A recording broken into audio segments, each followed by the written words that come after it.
दोस्तों नमस्कार, मैं संजय मग्गू और मौजूद है देश रोजाना के डिजिटल मीडिया मंच पर। दिल्ली विधानसभा चुनाव का परिणाम आ चुका है। जैसी उम्मीद थी वही हुआ। खासकर कांग्रेस को लेकर तमाम एग्जिट पोल्स ने कहा था कि कांग्रेस पार्टी 0 से लेकर 3 तक आ सकती है, तो वो 0 पर ही रही। यह जरूर हुआ कि जब अनुमान आ रहे थे तो उन अनुमानों के दौरान में कांग्रेस पार्टी को 3 सीटों तक बढ़त जरूर दिखाई गई। लेकिन जब चुनाव परिणाम क्लियर हुए और शाम होते होते सारे रिजल्ट आए तो कांग्रेस पार्टी 0 पर आउट हो गई। इस चुनाव के अंदर यह जरूर हुआ कि कांग्रेस के लिए जो कहा जा रहा था कि उसका वोट शेयर बढ़ जाएगा, तो कांग्रेस का वोट शेयर 4% से बढ़ करके 8% से भी ज्यादा हो गया। यानी कि वोट शेयर में कांग्रेस ने 100% से ज्यादा की बढ़ोतरी की। इस चुनाव के अंदर एक बात और रही, इंडिया गठबंधन के लोग कह रहे हैं, इंडिया गठबंधन की जो पार्टियां कह रही हैं, वो कह रही हैं कि अगर आपस में ना लड़ते तो ये ना होता। उमर अब्दुल्ला ने सोशल मीडिया एक्स पर ट्वीट किया। शिवसेना यूबीटी के संजय राउत आए सामने, उन्होंने भी यही कहा। समाजवादी पार्टी के लोगों ने भी यही कहा। सभी ने यही कहा कि कांग्रेस अगर ठीक होती, यानी कि समझौता हो जाता, आम आदमी पार्टी और कांग्रेस मिलकर लड़ते, तो ये ना होता।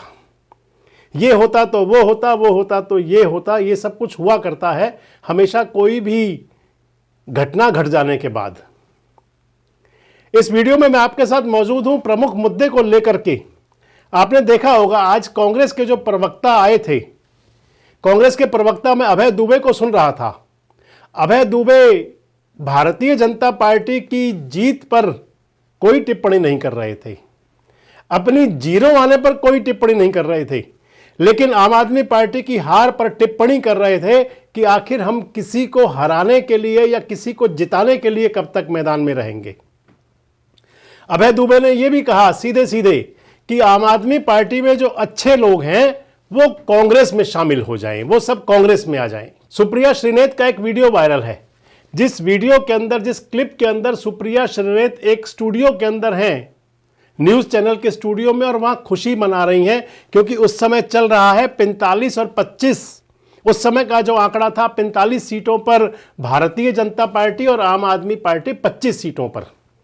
सुप्रिया श्रीनेत ने भी जब मीडिया कर्मियों से जब अपनी डिबेट पर बैठी तो उन्होंने भी यही कहा कि आखिर हम किसी को हराने और जिताने के लिए मैदान में क्यों होंगे। सुप्रिया श्रीनेत ने तो इससे बढ़ के आगे ये भी कहा कि आम आदमी पार्टी जो हारी है, जो आपका सफाया हुआ है, ये उनके लिए मंथन का समय है। इस चुनाव के अंदर बहुत महत्वपूर्ण बात रही दोस्तों। कांग्रेस पार्टी, आम आदमी पार्टी और भारतीय जनता पार्टी, ये तीनों चुनाव मैदान में थे। भारतीय जनता पार्टी और आम आदमी पार्टी एक दूसरे के मुकाबले पर थे।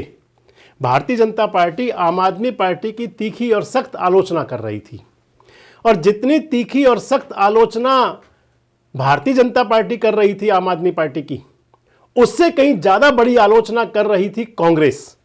आप चाहे राहुल गांधी के भाषण को सुने, आप चाहे प्रियंका गांधी वाड्रा के भाषण को सुने, बड़ी संख्या में राहुल गांधी ने भी, प्रियंका गांधी वाड्रा ने भी रोड शो किए, सभाएं की, जनसभाओं को संबोधित किया।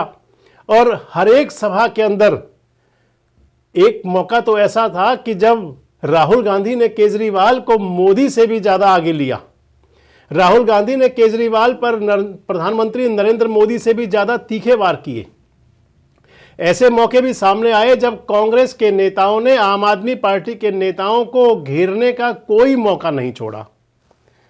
चुनाव परिणाम आ चुके हैं, अब मंथन होगा। मंथन होगा। भारतीय जनता पार्टी को तो अब मंथन करने की जरूरत नहीं, क्योंकि जब जहां पर उपलब्धियां हो जाती हैं वहां मंथन नहीं, वहां जश्न होता है, वहां खुशी होती है। प्रधानमंत्री नरेंद्र मोदी पहुंचे शाम को भाजपा मुख्यालय में, और उन्होंने अपने कार्यकर्ताओं का, अपने नेताओं का खूब उत्साहवर्धन किया और सारी बातें कही। मंथन तो आम आदमी पार्टी के लिए है, मंथन तो कांग्रेस पार्टी के लिए है। मंथन तो वो लोग करेंगे कि आखिर जो चुनाव परिणाम आए, इन चुनाव परिणाम के पीछे, इन चुनाव परिणाम की तह में था क्या। इस चुनाव परिणाम को लेकर मंथन तो इंडिया गठबंधन के तमाम राजनीतिक दल करेंगे। उनको मंथन करना होगा कि अगर इंडिया गठबंधन में ये चुनाव लड़े थे तो उसका रिजल्ट क्या आता। अगर इस चुनाव को यानी कि विधानसभा चुनाव को इंडिया गठबंधन के तहत लड़ा जाता तो क्या दिल्ली के अंदर इसके रिजल्ट कुछ अलग हो सकते थे। हालांकि लोकसभा चुनाव लड़े थे इंडिया गठबंधन में, आम आदमी पार्टी और कांग्रेस सारी पार्टियां साथ भी थी, लेकिन इसके बावजूद 7 की 7 लोकसभा सीटें जीत गई थी भारतीय जनता पार्टी। मार्जिन जरूर कम हुआ था लेकिन जीत सब पर हुई थी। अगर दिल्ली में अग्रेसिव प्रचार ना करती कांग्रेस आम आदमी पार्टी के खिलाफ, अगर कांग्रेस कहीं आम आदमी पार्टी के साथ मिलकर चुनाव लड़ती और या फिर कहीं ये गठबंधन चुनाव मैदान में होता तो उस समय की स्थिति क्या होती, लोग इस पर भी मंथन कर रहे हैं। इसी बीच चुनाव परिणाम जारी हो चुका है 70 विधानसभाओं पर, और कई विधानसभा सीट ऐसी हैं कि जहां पर कांग्रेस ने उतने वोट लिए जिससे कम वोटों से आम आदमी पार्टी के कैंडिडेट्स चुनाव हारे। कांग्रेस इतने वोट ले गई कि जितने से कम मार्जिन से आपको हार का मुंह देखना पड़ा। 10 विधानसभा सीटें ऐसी आपको बताता हूं सिलसिलेवार। आप देखें तो 10 विधानसभा सीटें जो हैं उनमें बादली की विधानसभा सीट है। बादली विधानसभा सीट में भारतीय जनता पार्टी को 35,436 वोट मिले, आम आदमी पार्टी के प्रत्याशी को 28,847 वोट मिले। यहां पर जो मार्जिन रहा, जितने वोट से आम आदमी पार्टी वो हारी, वो मार्जिन रहा 6,589 वोट का। लेकिन बड़ी बात है कि यहां पर कांग्रेस के कैंडिडेट ने 26,359 वोट लिए, यानी कि बीजेपी के कैंडिडेट से कुछ कम वोट। अगर यहां आम आदमी पार्टी और कांग्रेस के कैंडिडेट के वोट मिल जाते तो फिर यह चुनाव बादली बीजेपी हार जाती। अगली सीट है नांगलोई जाट। नांगलोई जाट में बीजेपी कैंडिडेट को वोट मिले 56,030, आम आदमी पार्टी के कैंडिडेट को वोट मिले 38,723। चुनाव हारी आम आदमी पार्टी 17,277 वोट से, और यहां कांग्रेस को वोट मिले 24,552। अगली सीट है मादीपुर। मादीपुर में बीजेपी को वोट मिले 52,019, आम आदमी पार्टी को वोट मिले 41,120। चुनाव हारे 10,899 वोट से, और इस सीट पर 17,958 वोट लिए कांग्रेस के कैंडिडेट ने, यानी कि हारने वाले मार्जिन से 7,000 वोट ज्यादा। अगली सीट है राजेंद्र नगर। राजेंद्र नगर से लगातार आम आदमी पार्टी चुनाव जीता करती थी। 46,671 वोट मिले यहां पर भारतीय जनता पार्टी के कैंडिडेट को। जो कैंडिडेट चुनाव हारे आम आदमी पार्टी के, उसको वोट मिले 45,440। 1231 वोट से चुनाव हारी आम आदमी पार्टी, और यहां कांग्रेस को वोट मिले 4,015। सबसे महत्वपूर्ण सीट नई दिल्ली। नई दिल्ली जहां पर अरविंद केजरीवाल चुनाव हार गए, यहां पर प्रवेश साहिब सिंह वर्मा को 30,088 वोट मिले, अरविंद केजरीवाल को 25,999 वोट मिले। 4,089 वोट से हारे यहां पर अरविंद केजरीवाल, लेकिन यहां कांग्रेस को 4,568 वोट मिले, कांग्रेस के कैंडिडेट संदीप दीक्षित को। अगली सीट जंगपुरा, जहां से हारे मनीष सिसोदिया, 675 वोट से हारे मनीष सिसोदिया। यहां पर 38,859 वोट मिले भारतीय जनता पार्टी को, 38,184 वोट मिले आम आदमी पार्टी को, मनीष सिसोदिया को 675 वोट से हारे, मैंने बताया आपको, और 7350 वोट 7,350 वोट मिले यहां पर कांग्रेस पार्टी को। अगली विधानसभा है कस्तूरबा नगर। कस्तूरबा नगर में आम आदमी पार्टी ने अपना कैंडिडेट बदला था। बीजेपी यहां पर चुनाव जीती और बीजेपी को वोट मिले 38,067। यहां पर आम आदमी पार्टी को वोट मिले 18,617। लगभग 19,000 वोटों से चुनाव हारी आम आदमी पार्टी, और यहां कांग्रेस को वोट मिले 27,019, यानी कि कांग्रेस यहां दूसरे स्थान पर रही, आम आदमी पार्टी यहां पर तीसरे स्थान पर पहुंची। अगली सीट है महरौली। महरौली में मात्र 856 वोट से हारी है आम आदमी पार्टी। महरौली के अंदर 30,931 वोट मिले भारतीय जनता पार्टी को, 30,075 वोट मिले आम आदमी पार्टी को, 856 वोट से हारे, और 5,223 वोट मिले यहां पर कांग्रेस पार्टी को।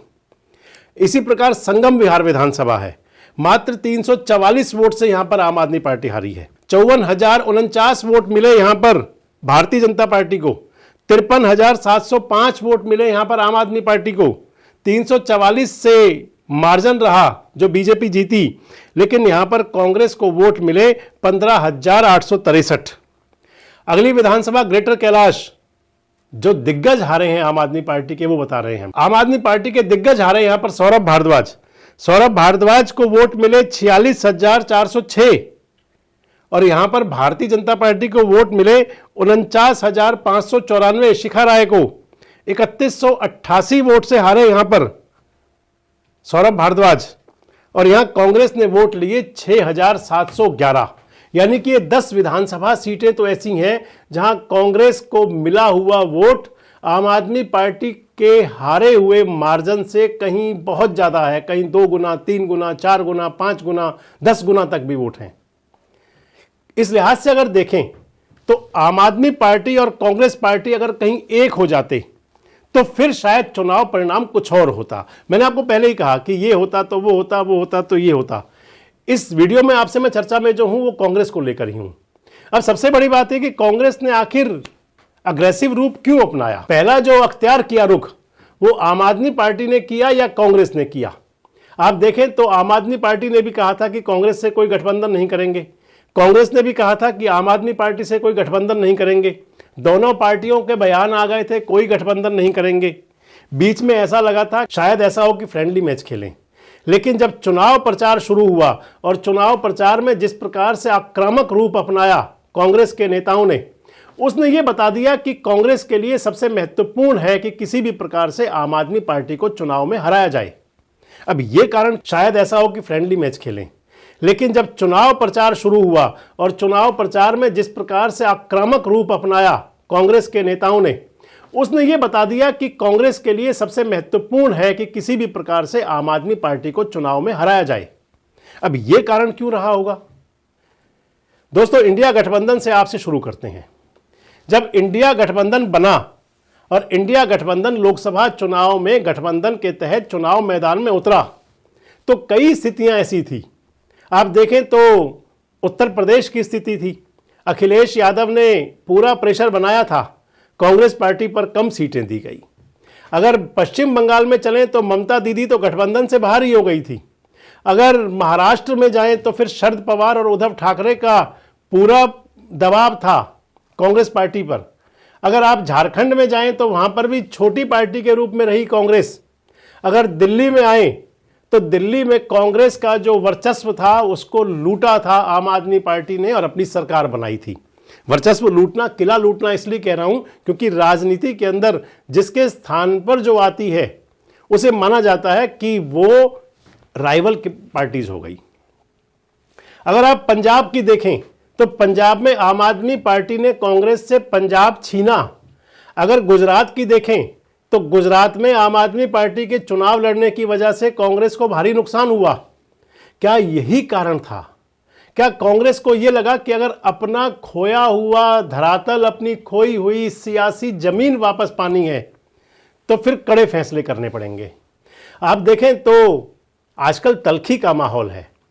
कांग्रेस पार्टी को इंडिया गठबंधन की घटक दल आंख दिखा रहे हैं और कांग्रेस पार्टी के लोग इस पर कोई बयानबाजी किए बिना अपनी राह खुद बना रहे हैं, अपनी राह खुद चुन रहे हैं।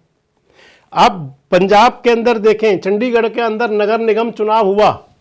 नगर निगम चुनाव के अंदर हालांकि दिल्ली में तो आमने सामने लड़ रही थी कांग्रेस और आप, लेकिन चंडीगढ़ के नगर निगम का जो मेयर, सीनियर डिप्टी मेयर और डिप्टी मेयर का चुनाव था वो गठबंधन में था और उस गठबंधन में आम आदमी पार्टी को मेयर की सीट मिली थी और डिप्टी मेयर को मिले थे, दोनों सीनियर डिप्टी मेयर और डिप्टी मेयर वो कांग्रेस पार्टी के थे। उस चुनाव के अंदर आप देखें तो आम आदमी पार्टी का मेयर चुनाव हार गया, लेकिन कांग्रेस पार्टी के सीनियर डिप्टी मेयर और डिप्टी मेयर चुनाव जीत गए, यानी कि कुछ तो था। अब अगर आप दिल्ली की बात करें तो दिल्ली में शायद कांग्रेस पार्टी ने बड़ा सीधा सीधा सोच लिया था कि किसी भी प्रकार से अपनी जमीन वापस पाने के लिए, अपनी जमीन वापस, सियासी जमीन, अपना धरातल वापस करने के लिए जो कड़े फैसले मैं आपको बता रहा हूं, क्योंकि 2013 में जब दिल्ली का विधानसभा चुनाव हुआ जिसके अंदर कांग्रेस पार्टी मात्र 8 सीटों पर आई और कांग्रेस ने समर्थन देकर फिर भी सरकार बनवा दी केजरीवाल की, उन केजरीवाल की जिस केजरीवाल ने कांग्रेस की मुख्यमंत्री शीला दीक्षित को चुनाव में हराया था। लेकिन इसके बावजूद भी कांग्रेस ने गले लगाया आम आदमी पार्टी को। शायद कोई विकल्प नहीं था, लेकिन उसका परिणाम यह हुआ कि 2015 में जब विधानसभा चुनाव हुए तो दिल्ली में कांग्रेस 0 पर आ गई, वोट शेयर मात्र 3%। 2020 का चुनाव हुआ, कांग्रेस 0 पर रही, वोट शेयर 4%। और अब जब 2025 के चुनाव में कांग्रेस पार्टी एग्रेसिव होकर के चुनाव लड़ी तो सीटें तो 0 रही, 0 की हैट्रिक बन गई, लेकिन वोट शेयर बढ़कर के दोगुने से भी ज्यादा। इससे बड़ी बात एक और आ जाती है कि अगर आम आदमी पार्टी ने जहां कांग्रेस का मजमा लूटा था, कांग्रेस की सियासी जमीन बंजर की थी, तो दूसरी तरफ अगर आम आदमी पार्टी अब भी चुनाव जीतती तो फिर इंडिया गठबंधन के अंदर कांग्रेस को और बड़ी परेशानी होनी थी, यानी कि विपक्ष की जो धुरी कांग्रेस बनी हुई है उसमें और बाधा आती। क्या ये कारण रहा? अगर आप देखें तो कांग्रेस के साथ में कई परेशानियां हैं। कांग्रेस के साथ जहां आम आदमी पार्टी परेशानी है, अगर पश्चिम बंगाल में चले जाएं तो कांग्रेस के लिए परेशानी तृणमूल कांग्रेस है, ममता बनर्जी है, जो कांग्रेस से अलग हुई और कांग्रेस को पूरी तरह से साफ कर दिया पश्चिम बंगाल में। तो फिर इंडिया गठबंधन के अंदर कांग्रेस को और बड़ी परेशानी होनी थी, यानी कि विपक्ष की जो धुरी कांग्रेस बनी हुई है उसमें और बाधा आती। क्या ये कारण रहा? अगर आप देखें तो कांग्रेस के साथ में कई परेशानियां हैं। कांग्रेस के साथ जहां आम आदमी पार्टी परेशानी है, अगर पश्चिम बंगाल में चले जाएं तो कांग्रेस के लिए परेशानी तृणमूल कांग्रेस है, ममता बनर्जी है, जो कांग्रेस से अलग हुई और कांग्रेस को पूरी तरह से साफ कर दिया पश्चिम बंगाल में। दिखाता है, कभी कांग्रेस को कोई आंख दिखाता है, और आज की स्थिति में तो कांग्रेस ने दिखा दिया कि हम किसी को हराने के लिए किसी की जिताने की धुरी नहीं बन सकते। कांग्रेस ने बता दिया कि आने वाली जो राजनीति है वो बदली हुई होगी। कांग्रेस ने यह भी बता दिया कि अगली राजनीति हम अपने हिसाब से करेंगे। अब इसका अंजाम क्या होगा, इसका रिजल्ट क्या होगा, दूर तक इसकी आहट क्या जाएगी, विपक्षी एकता जो बात चला करती थी वो कहाँ रहेगी? क्या देश के अंदर अब फिर से एक बार तीसरा मोर्चा बनेगा? आप ध्यान करें तो पहले कभी हुआ करता था कि कांग्रेस को डाउन करने के लिए बीजेपी के साथ मिलकर के एक मोर्चा बना करता था। फिर वो स्थिति आई कि मोर्चा अलग बनता था, उसको तीसरा मोर्चा कहते थे, कांग्रेस और बीजेपी अलग अलग हो जाते थे। आज की स्थिति यह है कि भारतीय जनता पार्टी देश की सबसे बड़ी पार्टी बन चुकी है। 16 राज्य भाजपा की सरकार है, हैट्रिक सरकार संसद केंद्र में बन चुकी है। सबसे मजबूत पार्टी अगर आज मानी जाती है तो भारतीय जनता पार्टी मानी जाती है, जिसके आमने सामने कहीं दूर दूर तक कोई नहीं है।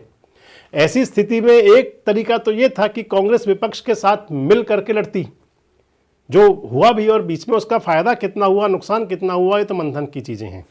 और दूसरा तरीका यह है कि कांग्रेस को अपनी सियासी जमीन वापस पाने के लिए एकला चलो वाली रणनीति अपनाई जाए। क्या एकला चलो की राह पर है कांग्रेस? क्या कांग्रेस ने यह सोच लिया है कि जिन राजनीतिक पार्टियों ने उनकी जमीन बंजर की थी, अब वो खाद पानी का काम कांग्रेस उन दलों के लिए नहीं करेगी? क्या लगता है आपको? क्या आने वाला समय कांग्रेस के लिए और चुनौती वाला होगा और या फिर राहें आसान होगी? कमेंट बॉक्स में जरूर बताएं। जुड़े रहे हमारे साथ, देखते रहें देश रोजाना। हमारे साथ जुड़े रहने के लिए देखते रहिए देश रोजाना का YouTube चैनल सब्सक्राइब कीजिए। साथ ही देश रोजाना की खबरें सबसे पहले देखने के लिए प्रेस कीजिए बेल आइकन।